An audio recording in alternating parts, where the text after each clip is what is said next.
예, 저는 지병근 세무사고요. 주택임대사업자의 모든 것의 이제 저자입니다. 그렇기 때문에 이제 그 책에 있는 교재 내용을 갖고 오늘 강의를 한번 진행해 보도록 하겠습니다. 예, 강의 목차는 총 5파트로 이렇게 나눴습니다. 첫 번째 파트는 우리가 임대소득이 있다고 해가지고 종합소득세 신고를 모두 다 해야 되는 건 아니거든요. 그렇기 때문에 주택임대소득세 과세 대상이 어떤 분들이 해당되는지에 대해서 한번 살펴볼 거고, 두 번째 시간에는 주택임대 수익금액에 따라서 종합소득세 신고 방법이 달라집니다. 분리과세하고 종합과세 두 개로 나눠지는데 어떻게 달라지는지, 그리고 세 번째 시간에서 이 분리과세로 신고할 때하고 종합과세로 신고할 때 계산 내역이 어떻게 달라지고 어떤 차이점이 있는지 같이 한번 보도록 하겠습니다. 그리고 네 번째 시간에는 우리가 주택임대소득세 신고를 함에 있어서 절세 방법이 어떤 것들이 있는지를 살펴볼 거고, 마지막 시간에 주택임대소득을 우리가 신고를 하게 되면 그 데이터가 그대로 건강보험공단으로 넘어가게 되죠. 그 데이터를 기준으로 해서 건강보험료가 발생이 될 텐데 어떤 데이터가 넘어가고 또 어떻게 건강보험료에 반영이 되는지 한번 살펴보도록 하겠습니다. 주택임대소득이 있다고 해서 모두 다 종합소득세 신고를 해야 되는 건 아닙니다. 즉 주택임대소득 과세 대상에 포함돼야 되거든요. 그 과세 대상 여부는 내가 주택을 어떤 유형으로 그 임대를 주고 있는지, 즉 월세를 받고 있는지 아니면 전세를 받고 있는지에 따라 다르고, 또 그에 따라서 주택 수가 몇 채 있는지에 따라 다릅니다. 먼저요, 월세 소득에 대해서는 일단 기본적으로 2채 이상 갖고 있는 사람이 세금을 내도록 되어 있습니다. 그러니까 원론적으로 한 채만 갖고 있으면은 과세 대상이 아니죠. 근데 예외적으로 한 채만 갖고 있다 할지라도 국외에 소지하고 있는 주택에서 임대소득이 있거나 아니면 그 한 채에 대한 주택 공시가격이 9억 원이 초과되는 주택, 이거를 이제 고가주택이라고 하거든요. 그 고가주택에 해당하면은 예외적으로 한 채임에도 불구하고 월세 소득에 대해서 임대소득세 신고를 해야 된다. 근데 월세가 아닌 내가 보증금을 받을 수도 있습니다. 그 보증금을 받았을 때는 주택이 3채 이상여야 됩니다. 근데 모든 주택수를 다 포함해서 하는 건 아니고, 소형주택이라고 기준시가가 2억 원 이하이고 그 다음에 전용면적이 40제곱미터 이하인 소형주택을 빼고 나머지 주택이 3채 이상인 경우에만 소득세 과세 대상에 해당된다라고 보시면 될 것 같습니다. 아까 월세 소득 같은 경우에는 한 채가 고가주택일 경우에도 이제 과세 대상에 들어간다고 했는데, 이 부분이 양도세하고 조금 차이가 있어요. 양도세에서는 우리가 양도 금액, 거래 금액이 있잖아요. 그 거래 금액을 갖고 고가주택 여부를 판정하는 반면에 종합소득세는 주택을 보유하고 있는 와중에 내는 세금입니다. 그렇기 때문에 거래 금액이 나오지 않겠죠. 그렇기 때문에 주택 공시 가격이 9억 원을 초과되는 그 주택에 한해서 세금을 낸다라고 이렇게 보시면 될 것 같습니다. 실무적으로 많이 이렇게 질문하는 것 중에 하나가 다가구 주택이에요. 우리가 다가구 주택하고 다세대 주택은 엄연히 다른 주택이죠. 비슷하게 생겼습니다. 근데 이 다가구 주택은 한 채가 등기 하나로 되어 있고, 다세대 주택은 각각의 호실이 각각의 개별 등기로 되어 있습니다. 따라서 내가 다가구 주택에서 그 안에서 15가구가 월세 소득이 나온다 할지라도 그 다가구 주택에 대한 주택 공시 가격, 즉 개별 주택 가격이겠죠. 그 가격이 9억 원이 초과하지 않는다고 하면은 월세 소득이 월에 1,000만 원씩 나온다 할지라도 소득세 과세 대상은 포함되지 않는다. 대신에 그 다가구 주택에 대한 개별 주택 가격이 9억 원이 초과된다. 그럴 경우에는 월세 소득에 대해서 당연히 신고를 해야 된다. 즉 다가구 주택은 내가 그 주택만 한 채 갖고 있다고 했었을 때 그 주택에 대한 공시 가격이 고가주택에 해당되는지 안 되는지 여부에 따라서 과세 대상 여부가 달라진다는 거 기억하시기 바랍니다. 그럼 제일 중요한 게 이제 주택수 계산이겠네요. 왜 월세 같은 경우는 기본적으로 2채 이상, 그 다음에 전세 같은 경우는 3채 이상부터 이제 과세 대상이 되는데, 이때 주택수 판정이 조금 특이합니다. 주택 임대 소득에 대한 과세 대상 여부를 판정함에 있어서 주택수 계산은 배우자하고 내 것만 합산됩니다. 설령 동일 세대에 해당한다 할지라도 직계 존속, 즉 부모님하고 직계 비속, 자녀의 주택은 포함되지 않는다라고 이렇게 보시면 될 것 같고, 공동 명의로 갖고 있었을 때는 기본적으로 그 지분이 가장 큰 자의 주택으로 보고 있습니다. 그러니까 소수 지분을 갖고 있다라고 했었을 때는 요건 주택수에서 이제 제외된다라고 이렇게 보시면 될 것 같습니다. 그리고 내가 임차 또는 전세받은 주택을 전대로 다시 전전세하는 경우가 있을 거잖아요. 그럴 경우에는 당해 임차 또는 전세받은 주택을 임차인 또는 전세받은 자의 주택으로 봐가지고 계산하도록 되어 있습니다. 그럼 사례를 갖고 한번 내가 주택 과세 대상인지 여부를 한번 살펴보도록 할까요? A주택은 남편 명의로 있습니다. B주택은 부인 명의로 있어요. 근데 A주택 남편 명의로 있는 주택에서는 같이 거주를 하고 있고 부인이 갖고 있는 B주택에 대해서 임대를 하고 있습니다. 그리고 같이 살고 있는 자녀가 C주택을 갖고 있고 그 C주택도 임대를 한다라고 가정을 해보겠습니다. 그럴 경우 그냥 일반적으로 보면 주택수가 세 채죠. 근데 주택 임대소득 과세 대상 여부를 판정할 때 주택수는 자녀권 포함되지 않습니다. 따라서 본 케이스 같은 경우는 남편이 갖고 있는 A주택하고 부인이 갖고 있는 B주택 두 개만 합해가지고 두 채네요. 따라서 이 B주택에 대해서 월세를 받고 있다. 그러면 당연히 과세 대상에 해당되고 이거를 전세를 주고 있다. 그러면 주택이 세 채 이상부터 전세에 대해서는 소득세 신고를 해야 되기 때문에 과세 대상에서 제외된다라고 이렇게 보시면 될 것 같습니다.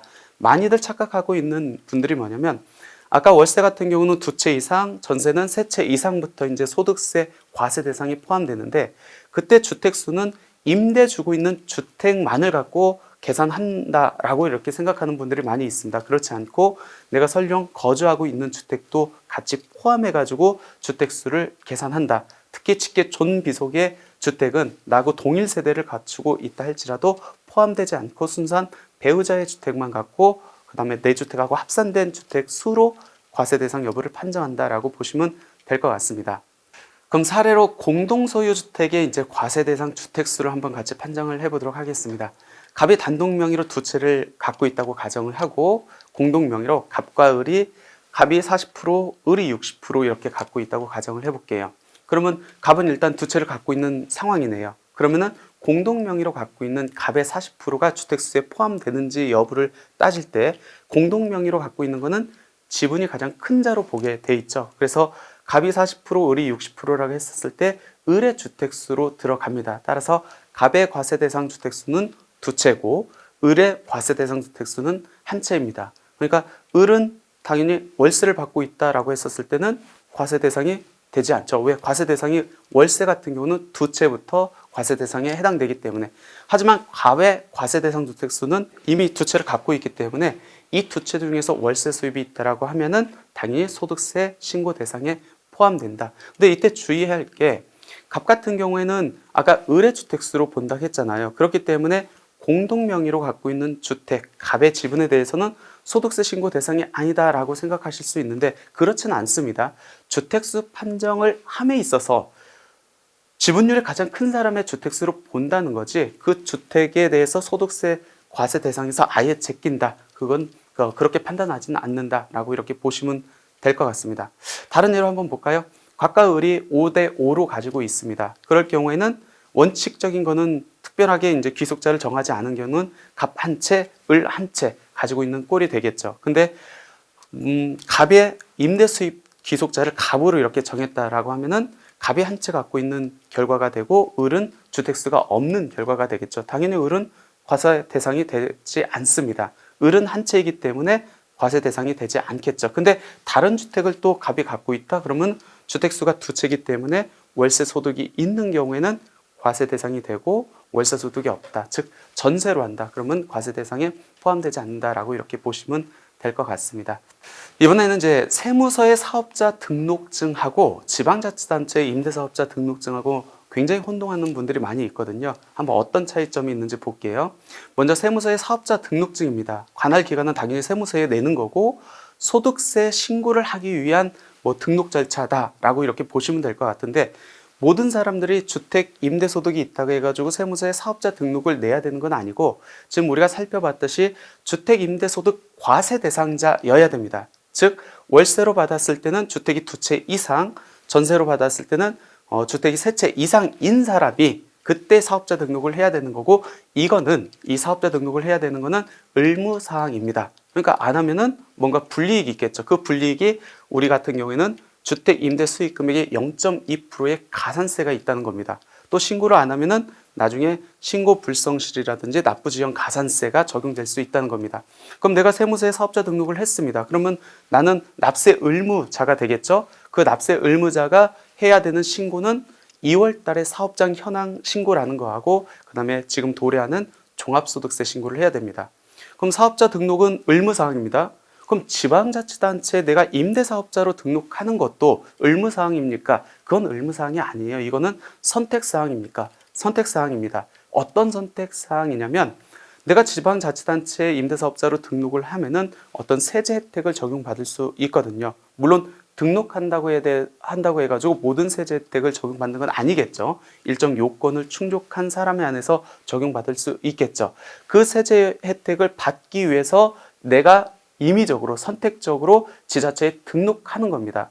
결론적으로 말씀드리면 주택 임대소득이 있다고 해가지고 지방자치단체의 임대사업자로 등록해야 되는 건 이건 강제사항이 아니다. 내가 선택사항이다. 하지만 내가 주택 임대소득 과세 대상자에 해당됐을 때는 무조건 사업자 등록증은 내야 한다. 솔직히 많은 분들이 그동안 사업자 등록증을 안 냈거든요. 근데 그동안 신경을 솔직히 과세관청에서 많이 안 썼습니다. 근데 전월세 신고제가 도래하고 또 그 월세세액공제가 지금 다 신고 들어가 있고 그다음에 확정일자를 받고 있는 상황에서 과세관청에서 주택 임대사업자에 대한 소득을 다 확보할 수 있는 그런 시스템, 환경이 만들어졌거든요. 그렇기 때문에 향후적으로는 주택 임대소득에 대해서는 과세관청에서 철저하게 관리를 할 거다라고 이렇게 보시면 될 것 같습니다. 특히 최근에 이제 전월세 신고 제도가 이제 도입이 됩니다. 이제 6월 달부터 이렇게 도입이 되는데 그 전월세 신고제가 도입이 되면은 거의 모든 주택 임대 소득에 대해서 다 노출된다라고 보시면 될 것 같습니다. 그래서 전월세 신고 제도가 어떤 내용인지 주요 내용을 한번 같이 살펴보면은 일단 관련 법령은 부동산 거래 등에 대한 법률에서 이렇게 규정을 하고 있고요.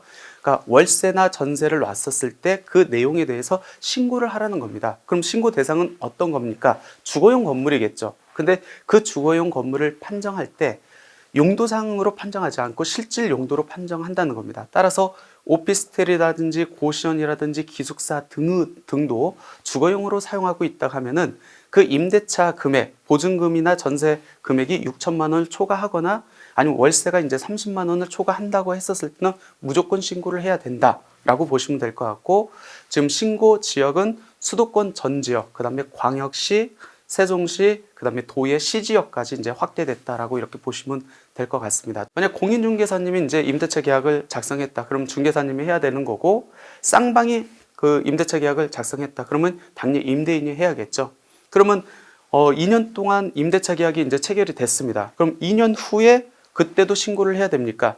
만약 변동 금액이 없다, 금액도 변동이 없고 임차인도 변동이 없다, 그럴 경우에는 신고를 안 해도 되지만 혹시 금액 같은 게 변동됐다 그러면은 그 묵시적 갱신이 된 경우에도 그 신고를 해야 된다라고 보시면 될 것 같습니다. 그럼 그렇게 생각하는 분들이 있겠죠. 전월세 임대차에 대해서 무조건 다 신고를 해야 되면은 우리가 이제 전입 신고를 하는 경우에도 임대차 계약서가 그 지방자치단체에 들어가고 또 주택임대사업자 같은 경우는 임대차 계약 신고라든지 변경 신고를 하거든요. 그때 이미 신고를 했는데 이 전월세 신고를 또 해야 됩니까? 라는 문제가 발생하는데 이미 신고가 된 분들, 즉 전입 신고를 했거나 주택임대사업자가 임대차 계약 신고를 이미 한 경우에는 이 전월세 신고 제도를 신고를 별도 할 필요는 없다라고 이렇게 보시면 될 것 같고 이 전월세 신고 제도는 임대차 계약 체결일로부터 며칠 30일 이내 어디에다 주택소재지 관할 지방자치단체에 하면 됩니다. 근데 최근에 이제 만들어진 제도가 이제 시행이 막 시행되죠. 그렇다 보니까 궤도 기간이 1년 주고 있습니다. 따라서 1년 동안에는 신고가 누락했다 할지라도 과태료는 적용되지 않습니다. 근데 1년 후에는 벌금 100만 원 이하, 허위 신고할 경우에는 500만 원 이하의 벌금이 있기 때문에 이제 1년 후부터는 본격적으로 전월세 신고 제도가 시행된다라고 보시면 될 것 같고 이게 시행되다 보면 주택임대사업자의 소득이 다 노출될 수밖에 없어요.